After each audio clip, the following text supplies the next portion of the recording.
कहानी शुरू होती है और हमें केव रिसर्चरों को दिखाया जाता है जो कि गुफा की गहराई में रिसर्च कर रहे होते हैं। रिसर्च के दौरान उन साइंटिस्टों को एक ऐसा रास्ता मिलता है जो कि धरती की गहराई के अंदर जा रहा था, जो अंदर से पूरी तरह से खोखला होता है। ये लोग उस रास्ते को खोजकर काफी खुश थे। अभी ये जब आपस में बातें करते हैं तो उन्हें कुछ सुनाई देता है। वो आवाजें खोजे गए उन रास्तों की गहराइयों से आ रही थी जो कि काफी डरावनी थी। और तभी उस केव की गहराई से अजीब तरह के उड़ने वाले क्रिएचर बाहर आते हैं और वो क्रिएचर साइंटिस्टों पर हमला करके उन्हें मार देते हैं। और उन साइंटिस्टों को मारने के बाद वो क्रिएचर उस जगह से ऊपर आ जाते हैं जहाँ से साइंटिस्ट उस केव के अंदर आए थे। और अब वो सारे क्रिएचर आजाद हो चुके हैं जो कि इंसानियत और धरती के अन्य जीवों के लिए खतरा है। इसके बाद हम दूसरी ओर कैली नाम की एक लड़की को देखते हैं जो कि सुन नहीं सकती, पर वो आसपास की चीजों को महसूस कर सकती है और वो लोगों के लिप्स पढ़ा करती है बातों को समझने के लिए। एली अपनी फैमिली के साथ रहा करती है जिसमें उसके पिता ह्यूज के अंकल कैलन और उसकी माँ कैरी, ग्रैंड मदर और एक छोटा भाई है। क्योंकि एली सुन नहीं सकती इसलिए उसके ज्यादा फ्रेंड्स नहीं है, पर एली का एक दोस्त रॉब होता है जो कि उसके साथ काफी समय बिताया करता है। अब एली घर पहुंचकर जब अपने डॉग को देखती है तो वो आसमान की तरफ देखकर भौंक रहा था। इसके बाद हम रात में देखते हैं जब ये सभी डिनर कर रहे थे। यहाँ पर ये लोग आपस में साइन लैंग्वेज का यूज करते हैं ताकि एली भी समझ सके कि वो आपस में क्या बात कर रहे हैं। इसके बाद एली सोने से पहले देखती है कि उसके घर के ऊपर आसमान में फाइटर हेलीकॉप्टर्स उड़ रहे हैं। एली उन हेलीकॉप्टर्स में ज्यादा ध्यान ना देकर सोने चली जाती है और इसके कुछ घंटों बाद अचानक उसकी मॉम उसे उठाती है और सभी लोग टीवी के पास जाके बैठ जाते हैं। उनके घर के आसपास शोर हो रहा था, आसमान में फाइटर प्लेन्स उड़ रहे थे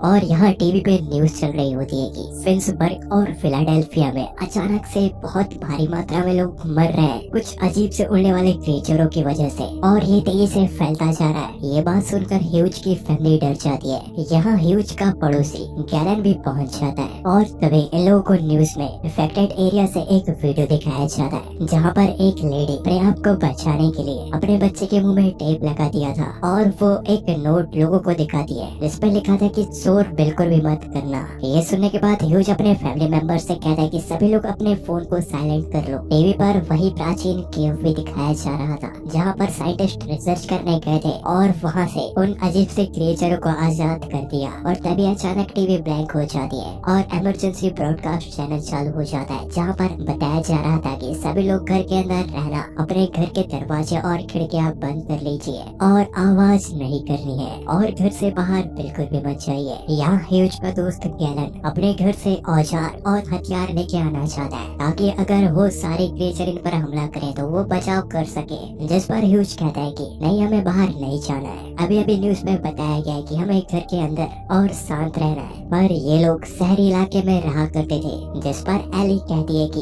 हम आबादी वाले क्षेत्र में रहते हैं, जल्द ही वो क्रिएचर यहाँ तक पहुँच जाएंगे, हमें यहाँ से चले जाना चाहिए। तो यह सभी अपना सामान तैयार करके यहाँ से दूर सेफ जगह में जाने का फैसला करते हैं। यह सभी अपनी अपनी गाड़ियों में सामान रख रहे थे और इसके बाद ये लोग 2 गाड़ियों में अपने आप को बचाने के लिए यहाँ से निकल पड़ते हैं। तभी रास्ते में एली शहर की ओर देखती है जहाँ की हालत काफी बुरी थी। वहाँ पर उन क्रिएचरों ने हमला कर दिया था। हम दूसरी ओर सबवे स्टेशन में देखते हैं जहाँ पर लोगों की लाशें पड़ी हुई थी। उन क्रिएचरों ने किसी को भी नहीं छोड़ा, पर कुछ लोग अब भी सबवे के अंदर अपने आप को बचाने की कोशिश में शांत बैठे हुए थे। पर तभी अचानक यहाँ पर एक लेडी जिसका बच्चा छोटा होने की वजह से रो रहा था और क्योंकि इन लोगों को बचना था तो वहाँ पे एक आदमी उठकर उस लेडी को सबवे के बाहर जाने के लिए कहता है। वो लेडी जब सबवे के बाहर कुछ दूर आगे जाती है तो अचानक उसका बच्चा रोने लगता है और वो सारे क्रिएचर उस साउंड की ओर अट्रैक्ट होकर उन्हें खत्म कर देते हैं। दूसरी ओर ह्यूज और उसकी फैमिली कार से आगे बढ़ रही थी। उन्हें कार के रेडियो से न्यूज मिलती है कि पूरे ईस्ट स्टेट सीबोर्ड इलाके में इमरजेंसी घोषित कर दी गई है। नागरिकों को चेतावनी दी जाती है कि इन्फेक्टेड एरिया से दूर चले जाइए। यहाँ एली अपने दोस्त रॉब से बातें कर रही थी टैब पर। रॉब अब भी अपने घर पर ही होता है अपने पेरेंट्स के साथ। यहाँ ये लोग अपनी गाड़ियों से आगे बढ़ रहे थे। ह्यूज और कैलन कुछ दूर आगे जाने पर फ्यूल स्टेशन पे अपनी गाड़ी रोकते हैं। इधर कैलन और ह्यूज अपनी गाड़ी पे फ्यूल डला रहे होते हैं कि दूसरी ओर एली जो कि अपने डॉग को बाहर सुसु कराने लाई हुई थी कि तभी वहाँ पर एक आदमी उस पर गन तान देता है। ये देखकर एली की फैमिली उसकी ओर तेजी से जाती है। यहाँ पर वो शख्स ह्यूज से कहता कहता है कि जल्दी से गाड़ी की चाबी दो। वो आदमी काफी घबराया हुआ होता है। इतने में गैलन आकर उस आदमी को अपने पिस्टल से ठोक देता है और उसे वहाँ पर जख्मी हालत में ही छोड़कर ये लोग यहाँ से आगे बढ़ चलते हैं। थोड़ा और दूर आगे जाने पर गैलन और ह्यूज देखते हैं कि आगे काफी ट्रैफिक है, तो यहाँ पर गैलन यहाँ से आगे निकलने के लिए शॉर्टकट रास्ते का इस्तेमाल करना चाहता है। तो गैलन और ह्यूज अपनी गाड़ियों को लेकर जंगल के रास्ते यहाँ से निकलना चाहते हैं। इन्हें कार रेडियो से ये भी पता चलता है कि काफी स्टेट्स में उन क्रिएचरों ने हमला कर दिया है, जिससे कि काफी लोगों की जाने गई हैं। ये उस शॉर्टकट रास्ते से आगे बढ़ रहे थे। आगे गैलन की कार होती है कि तभी अचानक गैलन की कार के सामने कुछ हिरण आ जाते हैं, जिसकी वजह से गैलन की कार अनकंट्रोल होकर रोड के नीचे जाकर क्रैश हो जाती है। ये देखकर ह्यूज तेजी से गैलन को बचाने नीचे जाता है, जहाँ पर गैलन बहुत बुरी तरह से कार में फंस चुका था। यहाँ पर गैलन ह्यूज को निकालने की काफी कोशिश करता है। ह्यूज की काफी कोशिशों के बाद भी गैलन उस कार से बाहर नहीं निकल पा रहा था। ये देखकर यहाँ पर गैलन समझ जाता है कि उसे बिना कटर के उस कार से बाहर नहीं निकाला जा सकता, इसलिए वो वहाँ पर ह्यूज से कहता है कि तुम्हें आगे निकल जाना चाहिए, मुझे यहीं छोड़कर। और ह्यूज गैलन को यहाँ अकेला छोड़ के नहीं जाना चाहता। तभी गैलन अपने पास की पिस्टल निकालकर ह्यूज को कहता है कि अगर तुम यहाँ से नहीं गए तो मैं तुम्हें गोली मार दूंगा। इस बात को सुनकर ह्यूज ना चाहते हुए भी अपने दोस्त को यहाँ अकेला छोड़ के जा रहा था। और जब ह्यूज अपनी कार में आके बैठता है तो तभी यहाँ पर एली को कुछ महसूस होता है। वो यहाँ अपने पिता से कहती है गाड़ी बंद करो। तभी वहाँ पर वही क्रीचर इन पर हमला कर देते हैं, जैसे कि ह्यूज की फैमिली पूरी तरह से डर जाती है और चीखने लगती है। चीख की आवाज यहाँ गैलन भी सुन लेता है। वो अपने पिस्टल से गोलियां फायर करने लगता है ताकि वो अपने दोस्त की फैमिली को बचा सके। और गैलन कैसा करते ही वो क्रिएचर गैलन की पिस्टल की आवाज की ओर अट्रैक्ट होकर उसकी ओर जाने लगते हैं। वो सारे क्रिएचर गैलन पर अटैक करके उसे खत्म कर रहे थे और यहाँ ह्यूज और उसकी फैमिली सिर्फ गैलन की आवाजें सुन रही थी। ह्यूज भी कुछ नहीं कर सकता था। यहाँ ह्यूज का डॉग तेजी से भाग रहा था, इसलिए वो अपने डॉग को कार के बाहर कर देता है। ये लोग अब यहाँ और नहीं रुक सकते क्योंकि इनके आसपास बहुत से क्रिएचर हैं। यहाँ ह्यूज अपनी फैमिली को बचाना चाहता था, इसलिए वो कार से धीरे से बाहर आता है। वो बड़े ही आराम से आगे बढ़ रहा था। वो आसपास देखता है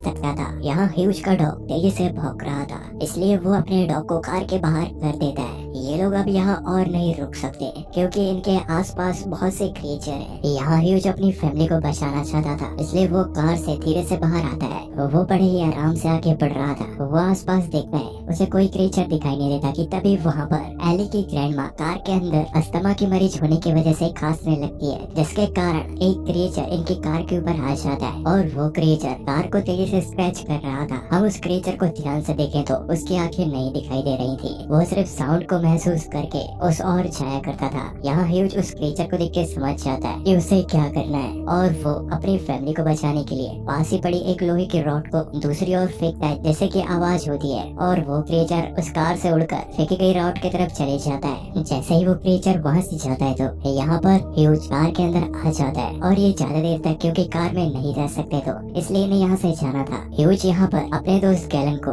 देखने जाना चाहता है जो कि मर चुका था। यहाँ बड़े ही आराम से ह्यूज गैलन के पास जाता है और उसकी डेड बॉडी को कार सहित आग लगा देता है, जिससे कि सारे क्रिएचर जलती हुई कार की आवाज से उसके ओर अट्रैक्ट हो और ये लोग कार से निकलकर यहाँ से जा सके। और ये लोग ऐसा ही करते हैं। ह्यूज अपनी फैमिली के साथ कार को छोड़कर पैदल आगे बढ़ रहा था। काफी दूर पैदल चलने के बाद ये एक जगह पर रुक जाते हैं, जहाँ पर ह्यूज आसपास दूरबीन से देखता है तो उसे पास ही एक घर दिखाई देता है और अब ये लोग बिना आवाज किए उस घर की ओर बढ़ रहे थे। तभी हम आसमान में देखते हैं वहाँ पर वैसे क्रिएचर बहुत सारे थे। इन लोगों को उस घर के पास पहुँचते तक रात हो जाती है, जहाँ उस घर के आसपास फेंसिंग लगी हुई थी और जैसे ही ये लोग फेंसिंग को छूते हैं तो वहाँ पर आवाज होने लगती है। ये लोग नीचे बैठ जाते हैं पर उस घर की मालिक बाहर आती है बंदूक लेकर। उसे उन क्रिएचर के बारे में बिल्कुल भी अंदाजा नहीं था। वो उन लोगों को गन दिखा के कहती है कि तुम यहाँ से चले जाओ। वो बहुत शोर कर रही थी। फिंच और उसकी फैमिली उस लेडी को कुछ समझा पाते हैं कि तभी वो क्रिएचर उस लेडी पर हमला कर देते हैं और उसे वो क्रिएचर खा जाते हैं। अब इसके बाद ह्यूज और उसकी फैमिली इस तार की जालियों के आसपास देखती है कि इस तार के उस पार जाने का कोई रास्ता है क्या। तभी यहाँ ह्यूज को पानी निकलने का पाइप दिखता है जो कि काफी बड़ा था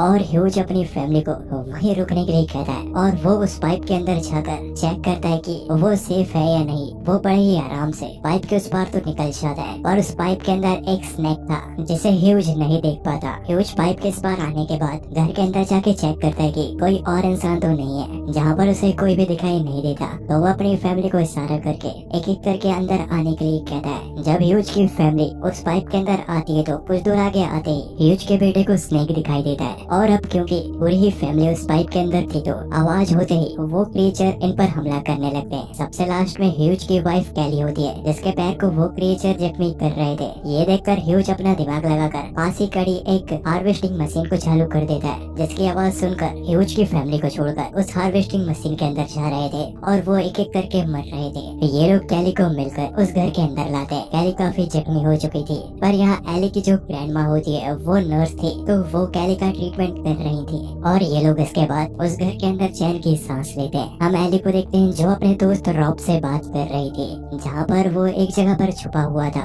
वो बताता है कि उसके पेरेंट्स को उन क्रिएचरों ने खा लिया। वो किसी तरह वहाँ से बच पाया है पर तभी अचानक एली का रॉब से कनेक्शन टूट जाता है और कॉल कट हो जाता है। अब इसके बाद हम अगले सुबह देखते हैं जहाँ पर उस घर के आसपास अब भी वही क्रिएचर थे। यहाँ ह्यूज और उसकी फैमिली घर के अंदर होती है जहाँ पर कैली के जख्म में इन्फेक्शन बढ़ता जा रहा था क्योंकि इन लोगों के पास मेडिसिन नहीं होती। तो ह्यूज ये फैसला करता है कि वो बाहर शहर से कुछ मेडिसिन लाएगा और यहाँ पर ह्यूज एली के साथ मेडिसिन लाने शहर की ओर जाने के लिए निकल जाते हैं। बाकी लोग घर पर ही रहेंगे। ह्यूज और एली को रास्ते में बहुत से क्रिएचर दिखाई देते हैं। ये बिना आवाज किए आगे बढ़ रहे थे। कुछ देर बाद ये शहर की ओर पहुँच जाते हैं जहाँ इन्हें शहर पर अपने अलावा कोई दूसरा इंसान नहीं दिखाई दे रहा था। ये हर दुकानों को चेक कर रहे थे। हम तभी देखते हैं कि ह्यूज और एली को छुपकर एक आदमी देख रहा होता है जिसके बारे में ह्यूज और एली नहीं जानते थे। इन्हें एक मेडिकल शॉप मिल जाती है। जब ये उसके अंदर जाते तो वहाँ बहुत सी डेड बॉडीज पड़ी थी। ये बिना आवाज किए वहाँ पर मेडिसिन ढूंढ रहे होते हैं। तभी कुछ देर बाद एली वहाँ देखती है कि उन डेड बॉडीज में क्रिएचरों के अंडे थे। वो ये देखकर समझ जाती है कि क्रिएचर अपनी संख्या बढ़ा रहे हैं। ह्यूज को वो मेडिसिन मिल जाती है जिसकी खोज में ये लोग यहाँ पे आए थे पर तभी अचानक वहाँ पर वही क्रिएचर आ जाते हैं। ये लोग किसी तरह उन क्रिएचरों को चकमा देकर वहाँ से बाहर आते हैं। कुछ दूर आगे जाते ही इनके सामने वही आदमी खड़ा था जो पहले इन्हें छुपकर देख रहा था। जब ह्यूज और एली उसके पास जाते हैं तो वो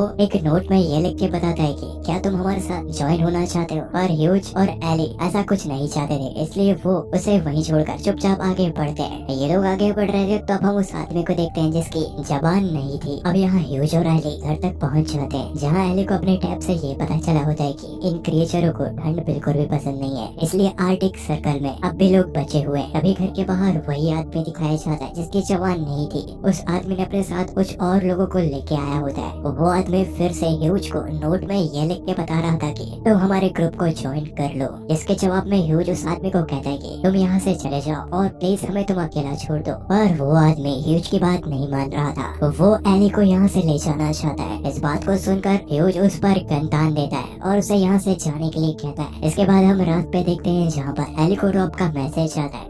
वो अभी भी सरवाइव कर रहा था। वो एली से कहता है कि यहाँ पर बहुत से लोग हैं जो कि रेफ्यूजी कैंप पर सेफ है। एली उससे और कुछ पूछ पाती तभी उसका सिग्नल चले जाता है। अब इसके बाद रात में जब सब लोग सो जाते हैं तो तभी अचानक उनके घर के आसपास फोन रिंग कर रहे थे। दरअसल ये फोन उसी बिना जवान वाले आदमी ने लगाए होते हैं। वो इन लोगों को खत्म करना चाहता है। ये लोग किसी तरह उन फोन्स को बंद करते हैं कि तभी अचानक कुछ लोग आकर एली को पकड़कर उस घर से बाहर ले जाने लगते हैं। यहाँ ह्यूज और उसकी पूरी फैमिली उन लोगों से लड़ रहे थे और आवाज होने के कारण वो क्रिएचर भी इन पर हमला कर रहे होते हैं। पर यहाँ पर एली की ग्रैंडमदर अपने बच्चों को बचाने के लिए उन गुंडों को पकड़कर बहुत तेजी से आवाज करने लगती है जिससे कि वो सारे क्रिएचर उन पर हमला कर देते हैं। जैसे कि एली की ग्रैंडमा मर जाती है पर अब भी वो बिना जवान वाला आदमी जिंदा था। ये देखकर ह्यूज और उसके बाकी फैमिली मेंबर मिलकर उस आदमी को मार देते हैं और इसके बाद अगली सुबह ये लोग वहाँ से आगे निकल चुके थे। ये सभी उस रेफ्यूजी कैंप की ओर बढ़ रहे होते हैं जिसके बारे में रॉब ने एली को बताया होता है और एली को रॉब का मैसेज मिल गया था कि वो रेफ्यूजी कैंप कहाँ पर है। और इसके बाद रॉब के साथ मिलकर एली उन क्रिएचरों का शिकार कर रहे होते हैं। जब तक ये क्रिएचर इस दुनिया में है तब तक ये लोग इसी तरह रहेंगे और इसी के साथ द साइलेंस